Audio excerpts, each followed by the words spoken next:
Alright, today's lesson we're going to talk about functions. So a function's like when we're given the rule or the formula, we're saying that's like a function.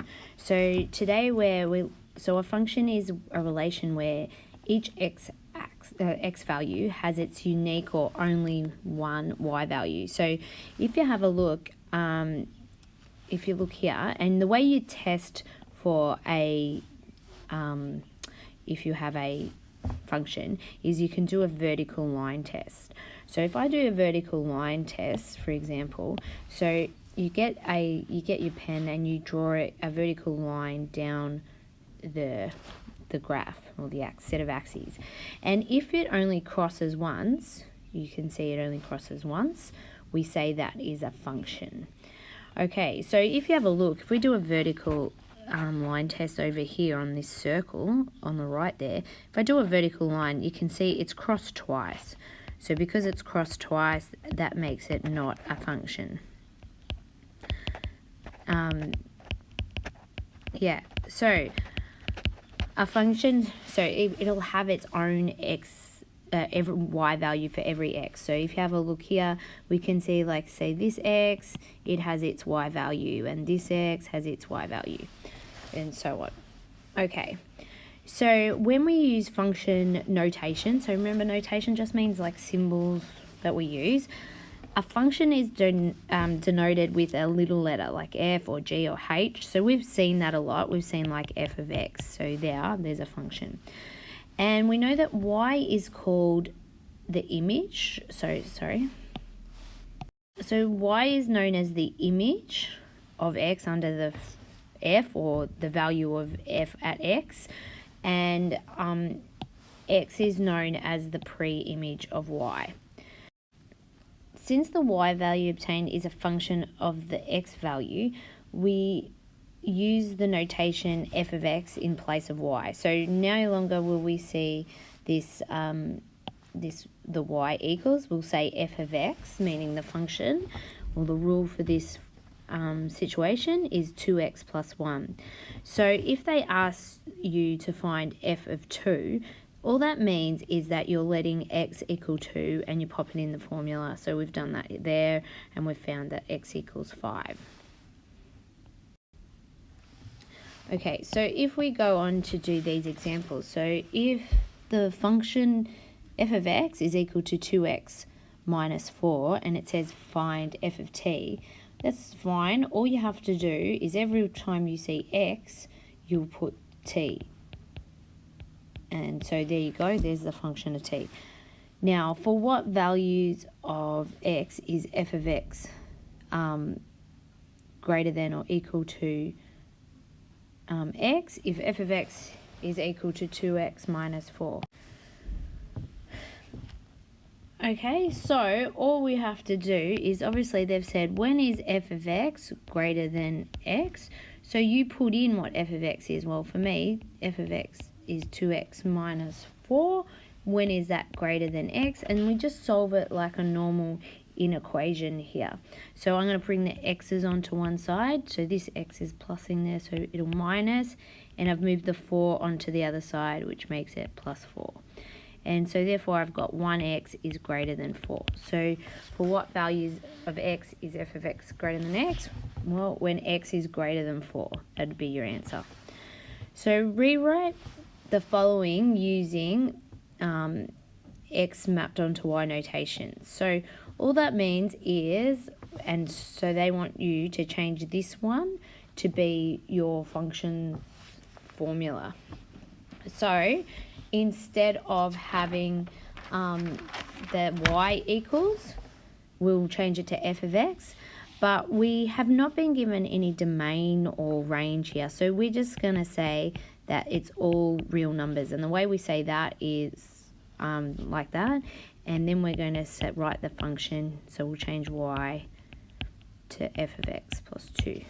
Okay, in this next example, we do have, that is a domain. So they are restricting our domain.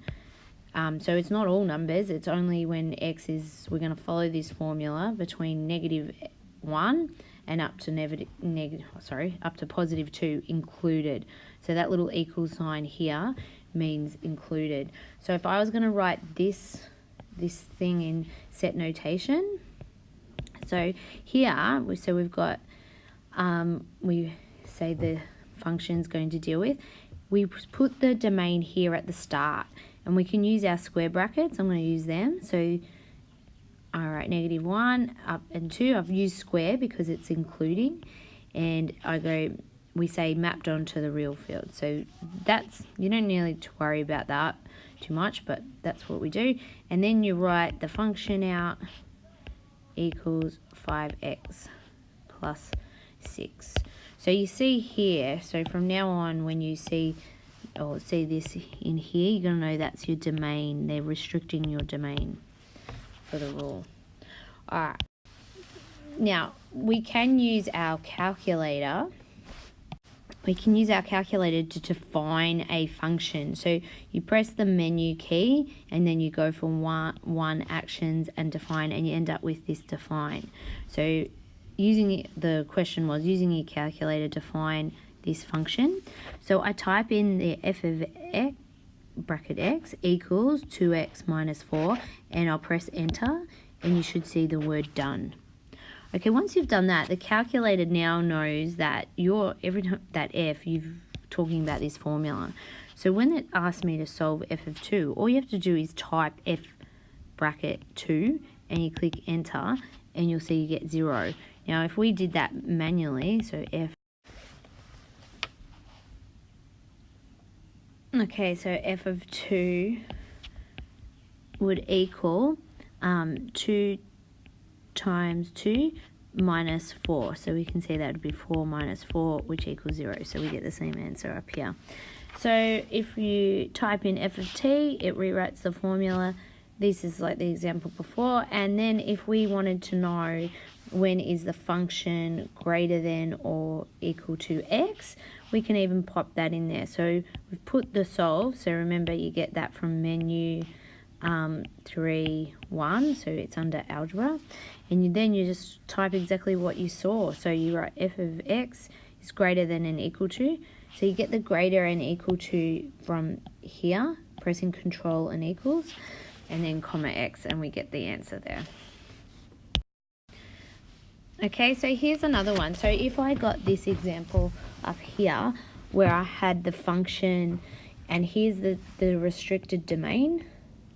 So we only want to talk about this formula, this rule, between when x is between -1, so x is going to be greater than that, but less than or equal to 1.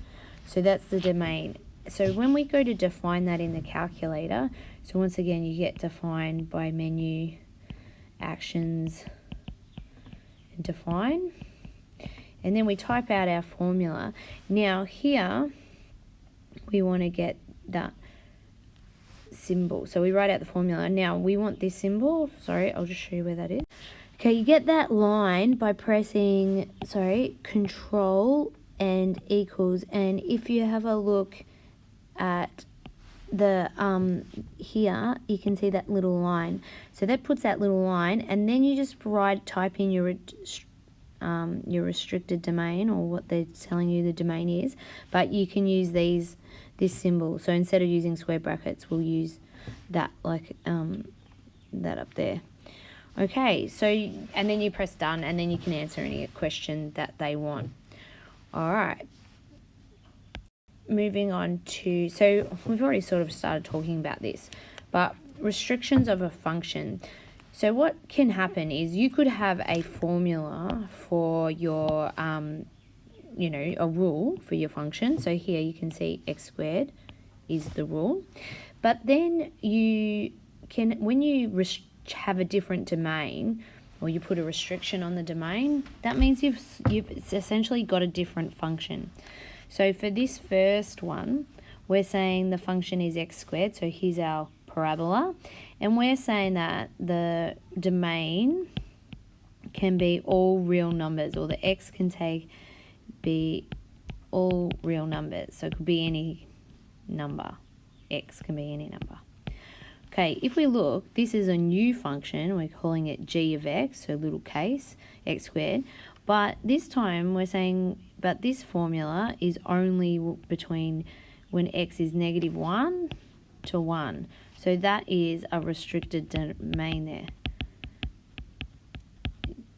And then the last one, so even though it's the same formula, it's a different function because we don't use all x values.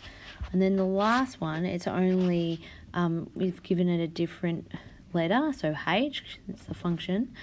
And we're saying that x, this domain, what can the x can be? It can be any positive number, and it can be 0. So you can see it is a dot there, and it can be any number after that. So here we have 3 different functions, but even though they've got the same rule, they have different domains. So if you have a look, the f function had all of x's. So we can say that the g and the h, that will be restricted what x could be. They're restrictions of f, and that's what we can say.